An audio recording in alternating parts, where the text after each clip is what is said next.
A inflação é sempre e em qualquer lugar do mundo um fenômeno monetário.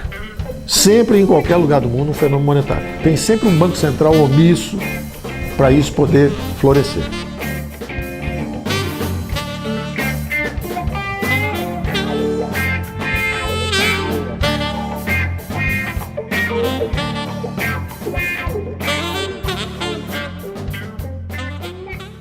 A função clássica dos bancos centrais seria exatamente garantir a estabilidade da moeda, a manutenção do poder de compra da moeda, porque isso é crítico. A principal engrenagem de alocação de recursos, organização da produção, coordenação dos fatores de produção, quer dizer, o empresário tem que chegar e falar, olha, eu vou alugar esse lugar, eu vou pagar tanto de aluguel, eu estou contratando tantas pessoas, a mão de obra, ao mesmo tempo eu vou comprar insumos. Então todo esse sistema de coordenação depende do sistema de preços. Quanto é que estão os salários? Qual é o salário do engenheiro? Quanto custa o aluguel dessa empresa, desse imóvel aqui para eu instalar minha empresa? Então tem toda uma coordenação de fatores de produção que a economia de mercado faz. 7 bilhões de pessoas acordam todo dia e elas vão consumir, tenha esse pensamento, elas vão consumir o dia inteiro. Você acorda de manhã, você já vai ao banheiro, já usa o papel higiênico, você toma banho, já usa o sabonete, você se veste, bota as roupas, você sai, você pega um carro. Tudo isso é consumo de energia, consumo de materiais. Aí na hora de almoçar você come, depois janta de novo, faz lanche, come de novo. 7 bilhões de seres humanos acordam todo dia e vão destruir recursos ao longo do dia. Quem organiza isso? Quem organiza? Quem preparou o seu sapato, seu café da manhã, sua roupa que você está vestindo, o relógio que você usa, o óculos? Quem preparou isso? É um mecanismo extraordinário de cooperação humana. Extraordinário de cooperação humana. Então a espécie está aqui hoje, a população humana ficou constante ao longo de 1000 anos, na Idade Média, constante em termos, oscilava em torno de 200 milhões. Quando tinha 220 milhões era gente demais, pouca terra, tinha pouco alimento, tinha logo uma guerra. Ou tinha uma peste negra, ou tinha uma guerra dos 30 anos, guerras dos 7 anos, guerra religiosa. Aí a população caía para 180 milhões. Aí com 180 milhões tinha comida para todo mundo, tá tudo calmo outra vez, cada família tinha 7, 8, 9, 10 filhos, começava todo mundo a proliferar de novo, aí a população voltava para 200 milhões. Quando chegava a 220, outra guerra, caía outra vez. Então nós oscilamos ao longo de 1000 anos dessa forma. Quando chegou a Idade Moderna, o nosso conhecimento, a Revolução Industrial, a percepção de economia de mercado permitia o uso da divisão de trabalho. Você não precisava fazer tudo para você. Se concentra numa coisa e compra o resto. Então hoje o sujeito é pianista, o outro é jogador de futebol.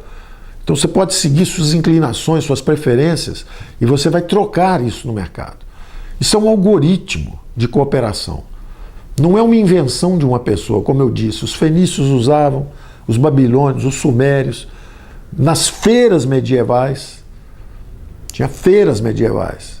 Compra, vende o tempo inteiro. Cortés escreveu uma carta para o imperador, para o rei da Espanha, dizendo que se impressionou com Tenochtitlán, que era a cidade do México hoje, era a capital dos astecas, dizendo as edificações são maiores que as de Granada, os prédios são mais elevados que os de Granada, há feiras, há mercados, há riqueza, há comércio. Ou seja, os astecas usavam a economia de mercado, mas eles tinham também os impostos, e eles tinham governo também, e eles tinham guerras também, e eles tinham os sacrifícios, que eram cobranças em espécie. Tinha uma tribo próxima que eles submetiam e eles exigiam a remessa de jovens para eles sacrificarem anualmente. Aquilo era um imposto em espécie. Eu cobro em vidas. Você vai pagar aí, 18 jovens em vida. Cada comunidade, 10 comunidades, são 180 jovens para nós arrancarmos o coração. Então, você vê que os impostos existem há muitos séculos, mas também existem os mercados há muitos séculos. Os governos e os mercados. Falávamos então do Banco Central, que precisamos ter uma certa coordenação de recursos. Ela é invisível. Como é que você coordena isso? Com sinais de preço. Subiu o preço do pão, tem uma maior produção de pão para atender essa demanda. Subiu o preço do petróleo. Vamos perfurar agora em águas profundas, vamos perfurar mais fundo no mar. Desceu o preço do petróleo e aquele poço que a gente fundou lá no meio, perfurou lá no meio do mar, já não é tão rentável quanto era. Então esse sistema de preço manda sinais o tempo inteiro. Os salários para engenheiros lá em São Paulo estão bem altos. Está precisando de engenheiro em São Paulo. Aí o sujeito sai de Fortaleza e vai para São Paulo. O outro engenheiro sai de Manaus e vai para São Paulo. Ah, está precisando de médicos lá no Centro-Oeste. O médico no Rio está ganhando R$2.000, o médico lá em Tocantins está ganhando R$8.000. Lá vai o médico lá. Então, a estabilidade do sistema de preço, o funcionamento de um sistema de preço, ele exige estabilidade de moeda. Porque se todos os preços estão subindo ao mesmo tempo, qual o sinal que você tem? Se tem inflação e começaram a subir todos os preços, isso é uma confusão extraordinária. O engenheiro não sabe, olha, então o salário subiu para 8 mil, vou para São Paulo. Quando ele chega em São Paulo, não, o salário agora é 15 mil, mas o que houve? Ih, não subiu, não era um salário mais alto, é porque tem inflação, também subiu o preço do pão, o preço do aluguel, subiu tudo. Os sinais são falsos. Então, a função primordial de um banco central é manter a estabilidade do poder de compra da moeda. Primeiro porque o sistema de preço pode funcionar e toda essa engrenagem pode funcionar. Além disso, você tem, com a preservação do poder de compra da moeda, além do funcionamento do sistema de preço, que é o que a gente chama da microeconomia funcionar, você tem também a lubrificação correta para a macroeconomia, que é o seguinte: por que eu vou poupar se não for preservado o valor da poupança? Eu vou guardar o dinheiro e vem uma inflação aí e o meu dinheiro já não vale mais nada. Então, em vez de guardar o dinheiro, eu prefiro comprar um imóvel, comprar qualquer coisa. Então, a estabilidade do poder de compra da moeda é importante para preservar o valor da poupança do trabalhador, para não destruir a poupança. É importante também, não só para esses recursos, para o recurso do pensionista, para o trabalhador que guardou a poupança, é para os próprios salários. O valor do poder de compra da moeda, se a inflação sobe muito rápido, o salário não vale nada, não dá para comprar nada. Nós vivemos isso quando a inflação foi para 5.000% em 89 e quando ela voltou de novo para 2.000% em 94. O salário perde valor muito rapidamente. Então essa estabilidade do poder de compra, ela é fundamental da moeda, ela é fundamental, porque ela permite o sistema de preço funcionar, toda a organização econômica funcionando, ela permite que o valor do trabalho, do salário, seja preservado, ela permite que o sujeito gastou uma parte do salário, outra parte ele poupou, aquela poupança tenha valor, ele não está guardando algo que vai se esfarinhar, aquilo está sendo guardado para no futuro ele poder comprar alguma coisa. Então ela é absolutamente fundamental para um bom funcionamento da economia. Então, quando você diz a independência do Banco Central, o que você quer dizer? A independência é para perseguir esse objetivo.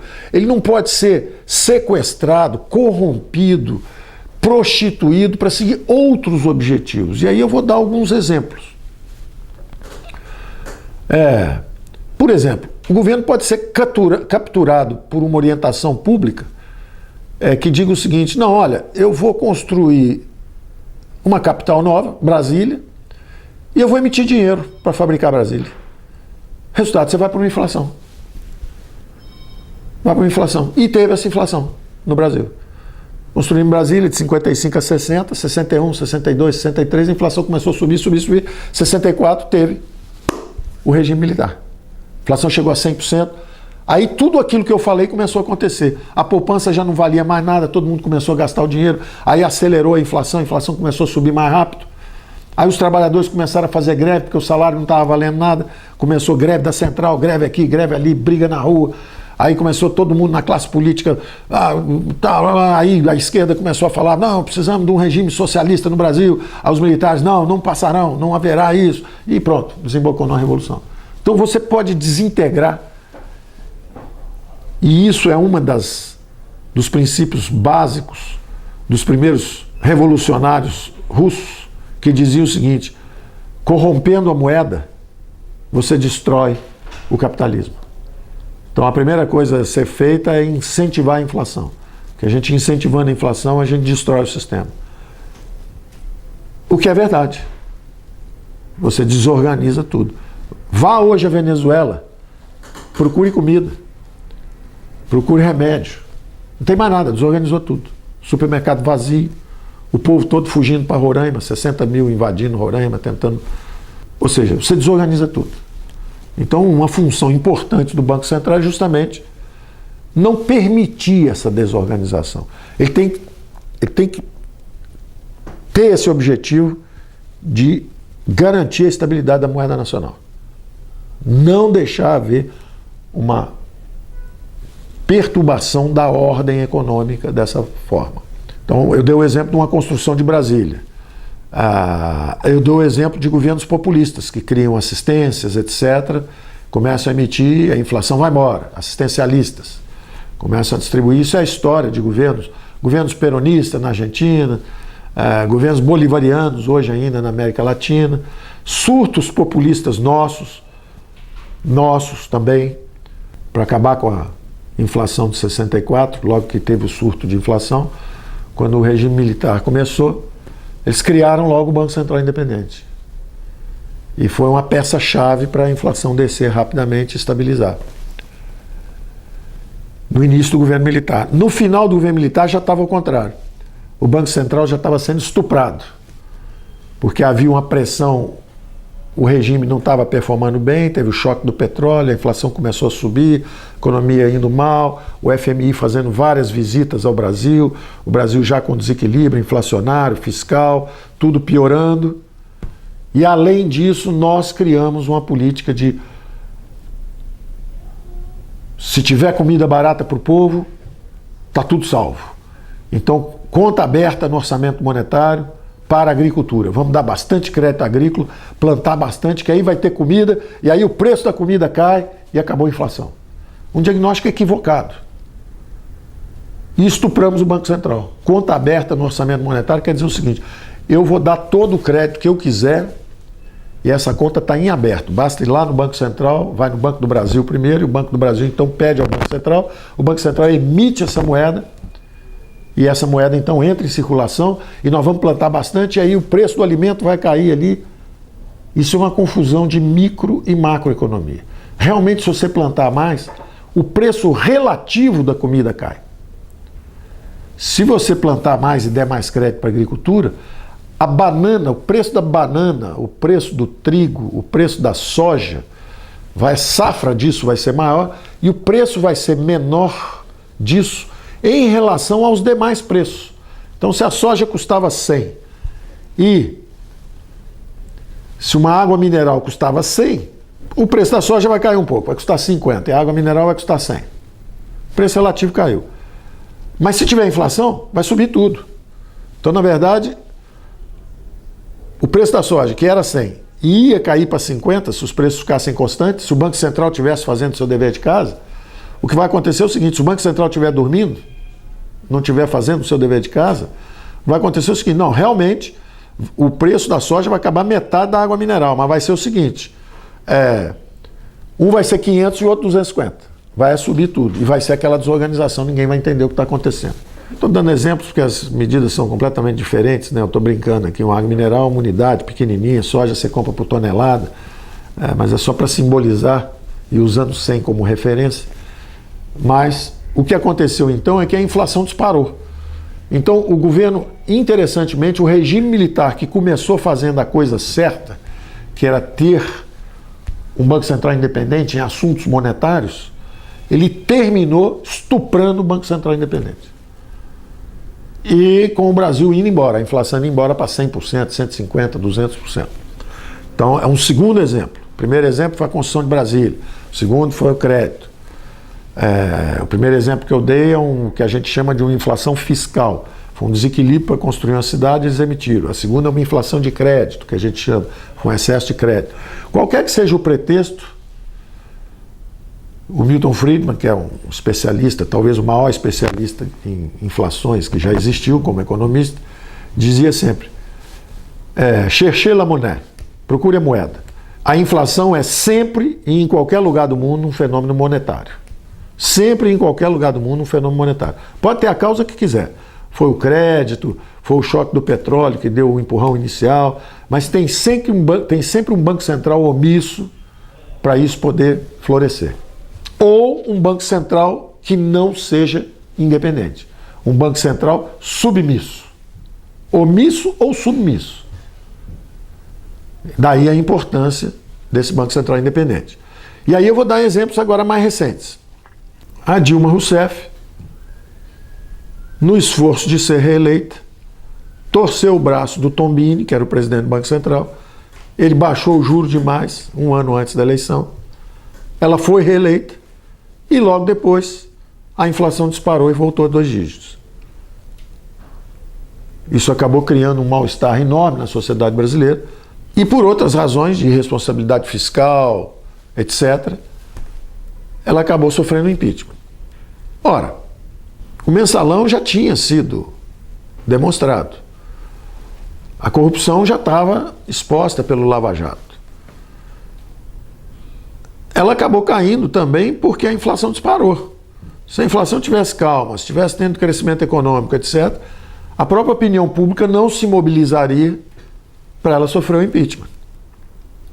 Então, vocês veem num exemplo mais recente, de novo, que um Banco Central independente não teria sido usado politicamente por um presidente para se reeleger. Então, a ideia básica do Banco Central independente é, como eu disse, assegurar a estabilidade do poder de compra da moeda para o bom funcionamento do sistema econômico e agora, como eu sugeri também, para o bom funcionamento do sistema político, para não haver uma falsificação, uma corrupção também do processo democrático. Eu posso corromper uma eleição. Eu baixo o juro artificialmente, empurro a economia. É o que nós, economistas, chamamos do ciclo político. Véspera de eleição, o governo baixa imposto, emite moeda, faz uma festa, é reeleito. Depois que ele acabou de entrar, está reeleito, aí ele mostra a conta. Primeiro ele fez a farra, aí depois que foi reeleito, ele chega e taca o ferro em todo mundo. Sobe o imposto, sobe o juro, começa o combate, que é um negócio doloroso. É uma falsificação do processo político. Então eu acho que essa ideia do Banco Central Independente também é parte desse processo civilizatório, dessa grande construção de sociedade aberta. Quer dizer, uma economia de mercado funcionando bem, com descentralização de recursos, um sistema político com descentralização de poderes, com limitação de poderes. Isso pede para um bom funcionamento uma estabilidade do poder de compra da moeda. E o mundo está indo nessa direção. Tem algumas grandes moedas, o euro é uma moeda continental, tem o dólar, que é uma grande moeda continental, vem aí o yuan, o renminbi, que é a moeda chinesa, que é uma grande moeda. A Ásia jamais adotaria o ien como sua moeda, porque a civilização, a cultura japonesa é de introversão, é introspectiva, apesar deles comercializarem bastante nos últimos séculos, um século e meio, a verdade é que eles são introvertidos. Já os chineses não, os chineses são uma cultura milenarmente dedicada também a comércio, ela é mais aberta. E hoje tem mais de 200 milhões de chineses overseas, como eles dizem, chineses que moram fora da China. Então, eu acho que daqui a 10, 15 anos, o yuan, que é a moeda chinesa, vai ser a moeda daquela região. Vai ser a moeda reserva daquela região. O euro na Europa e o dólar do lado de cá. Um país de dimensão continental como o Brasil pode ter uma moeda nacional, deve ter uma moeda nacional, mas é uma raridade. O Brasil, se você pegar o mapa do Brasil, cabe uma Alemanha, uma Espanha, uma França, pode trazer um Vietnã, você bota aí vários países de vários continentes aí dentro. Países que talvez não precisem ter uma moeda, que são relativamente, territorialmente, você pega um carro na Europa, em 8 horas você atravessa 6 países, 7 países. Como aqui, se você dirigir 8 horas, você atravessa 6, 7 estados. Então o Brasil tem uma dimensão continental, pode, deve ter uma moeda nacional. Mas vários desses países lá não. E várias regiões serão atraídas para essas moedas. Então eu acho que o Banco Central Independente é uma garantia de que o sistema de preços vai funcionar bem nessa extensa região continental que o Brasil tem. Então a independência do Banco Central é relativa à manutenção dessa estabilidade da moeda, ao bom funcionamento do mecanismo de preço, da engrenagem de preço, ao incentivo à acumulação de poupança. Você sabe que o seu dinheiro está preservado, porque se tiver uma inflação, não adianta você acumular, você vai perder tudo lá na frente. Então, funciona o sistema, a engrenagem intertemporal. Não só funciona bem o sistema de preço hoje, mas funciona também a acumulação de recursos para garantir a capacidade produtiva no futuro. E funciona bem, finalmente, o sistema político, porque não tem a falsificação pela moeda. Então, essa independência do Banco Central é uma independência, não quer dizer que ele não responde para ninguém, não. É independência no sentido de foco, de estar garantido que ele pode cumprir sua missão. Ele é independente para seguir o objetivo estabelecido, que hoje nós chamamos de metas de inflação. Então, ele é independente o seguinte: se chamar ele para dar um passeio no bosque e ali passear na floresta, tomar um banho de mar, uma praia, e a inflação vai parar em 15%, não, senhor. Ele é independente. Ele pode dizer: não vou passear no mato, não vou aceitar pressão política, não vou fazer nada, eu vou cumprir a meta, combinaram comigo. É 4% de inflação. Essa é a meta, é isso que eu vou garantir.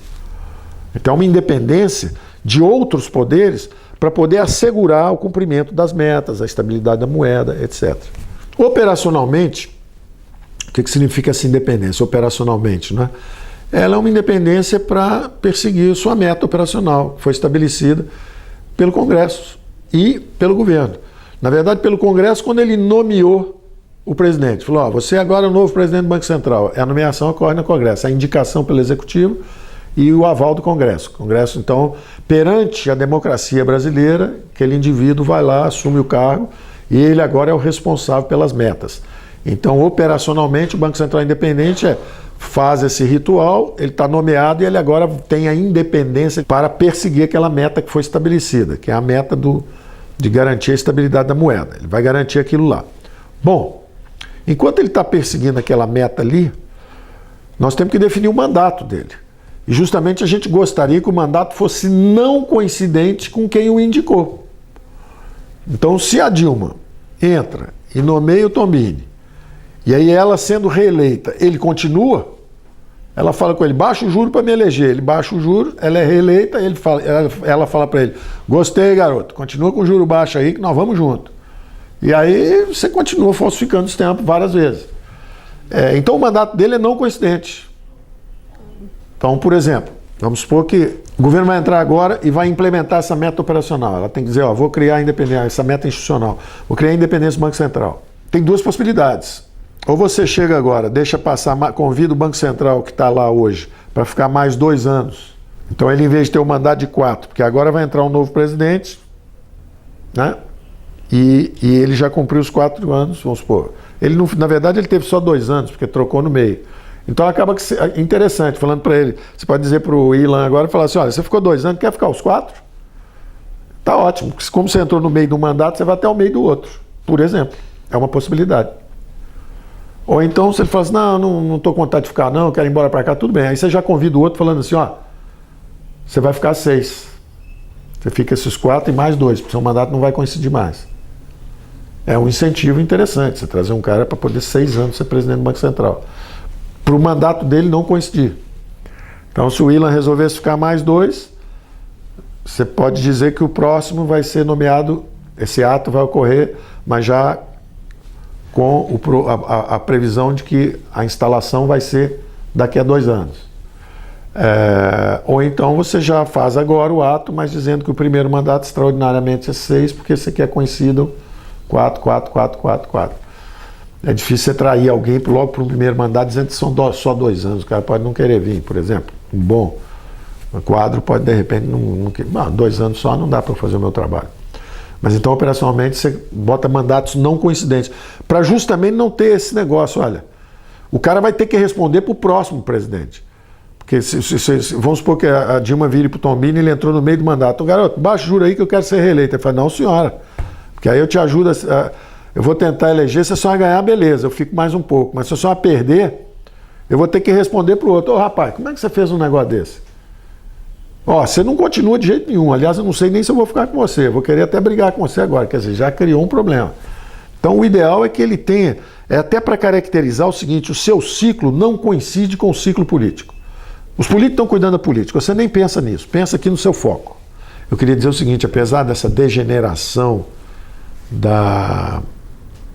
da democracia e da estagnação econômica, é como se fosse um investimento em capital institucional que nós estamos fazendo. Então, realmente é triste você constatar que tem uma roubalheira, primeiro o executivo, depois o legislativo também vendendo sustentação parlamentar, aí vem o judiciário, bota essa turma na cadeia, mas aí você descobre também que tem na justiça, tem também tráfico de influência, importância, tem juiz que solta bandido toda hora, tem juiz que não, é mais sério, e aí você começa a ver erros e acertos. Mas isso é um investimento, é um capital institucional que nós estamos construindo. Então não me preocupa que o Brasil esteja crescendo pouco, ou está um baixo astral, todo mundo... não há razão para esse baixo astral. Nós devíamos estar otimistas com o futuro, porque na verdade existe um processo impessoal. Não interessa se o presidente vai ser A, B, ou C ou D.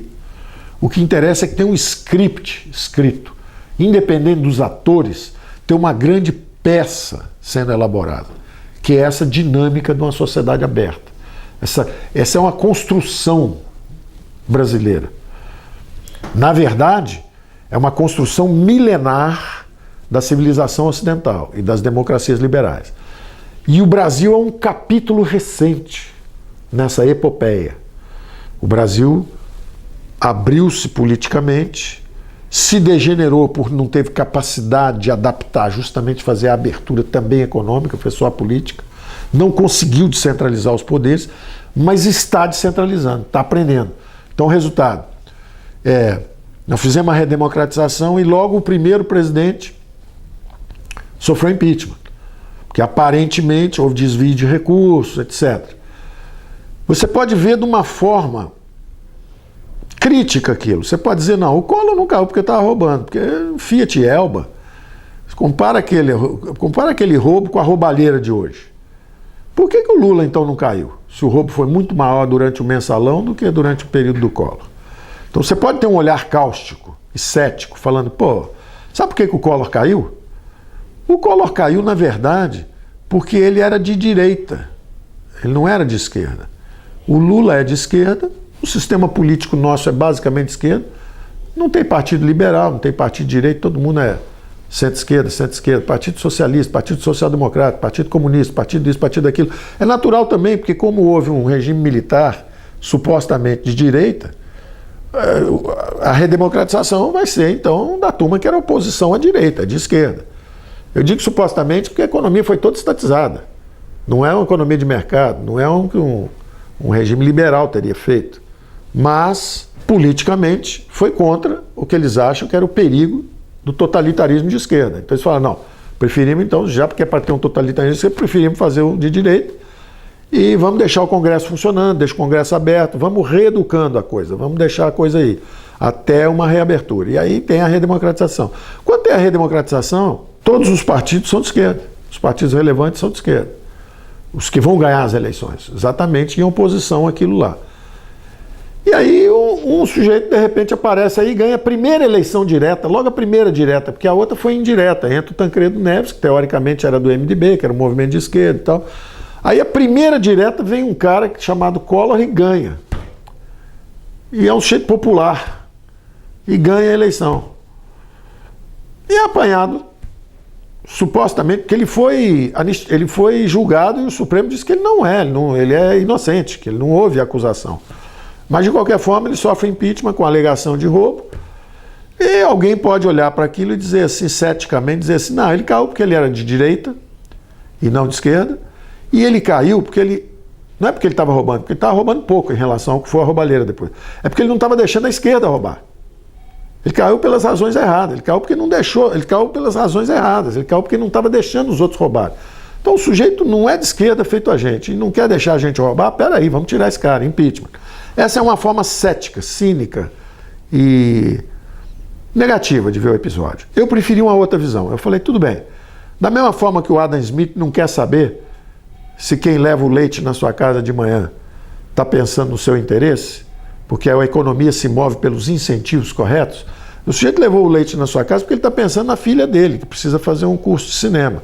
Aí ele leva a coisa na sua casa, pega o dinheiro e vai... Ele está pensando na filha dele, não está pensando no seu bem-estar. Essa é a beleza da economia. É um sistema cooperativo que independe de avaliações ou julgamentos de interesse, etc. Ele te dá estímulos. Eu posso ter um estímulo para dar uma aula de economia, eu posso ter um estímulo para ser um investidor, eu posso ter um estímulo para ser torneiro mecânico. Eu estou pensando em mim, eu não estou pensando no cara que eu vou servir, eu estou pensando no que eu gosto de fazer. Então, dessa mesma forma, é o sistema político. Eu não estou preocupado se a esquerda derrubou o Collor porque ele era de direita ou porque ele roubou, não deixou o outro roubar. Eu estou interessado no fenômeno institucional, que é o seguinte: o legislativo declarou sua independência. Lembra que nós falamos que os poderes estavam todos concentrados, todo mundo alinhado? Houve um desalinhamento agora. Agora o legislativo disse independência. Da mesma forma que eu quero um Banco Central independente, eu quero poderes independentes. Então eu quero agora um legislativo que é independente. Se o executivo fizer uma besteira, ele faz um impeachment e derruba o presidente. A democracia representativa é assim, quer dizer, o legislativo nos defende. Se o presidente roubar, ele é derrubado. Bom, mas e aí o que acontece? Aí, supostamente, o executivo compra o legislativo. Esse é o mensalão, esse é o petrolão. Compra e venda de votos dentro do Congresso. Bom, se o legislativo compra o executivo, o que aconteceu agora? O judiciário declarou sua independência. Falou, eu prendo os dois. Eu prendo o chefe da Casa Civil, o seu Zé Disseu, e eu prendo o presidente da Câmara de Deputados, o seu Eduardo Cunha. Vocês estavam recebendo dinheiro, trafegando influências, etc, etc. Então é uma declaração de independência do poder judiciário. Então, apesar do baixo astral, da revelação da roubalheira, etc., o que está acontecendo é que nós estamos construindo capital institucional.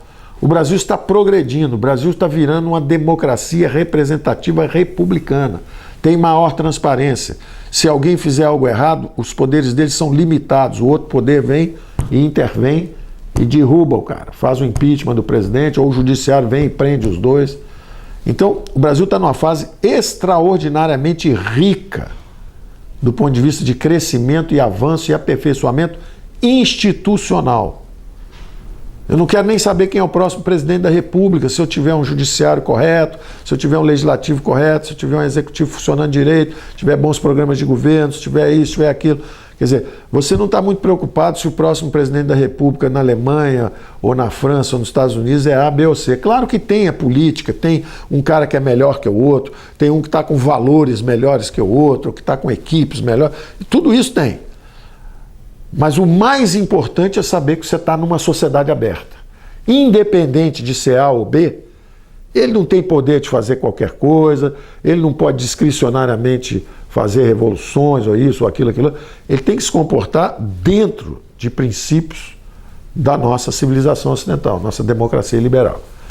Então, eu queria fazer essa observação dizendo que eu estou super otimista para frente, exatamente porque nós estamos tendo um período muito difícil politicamente e economicamente, mas extraordinariamente rico do ponto de vista do nosso aperfeiçoamento institucional para o futuro, que é parte do que eu disse da descentralização. Nós precisamos descentralizar os poderes, nós precisamos descentralizar os recursos, tornar os poderes independentes, cada um faz a sua função, cada um com o seu papel, poderes limitados.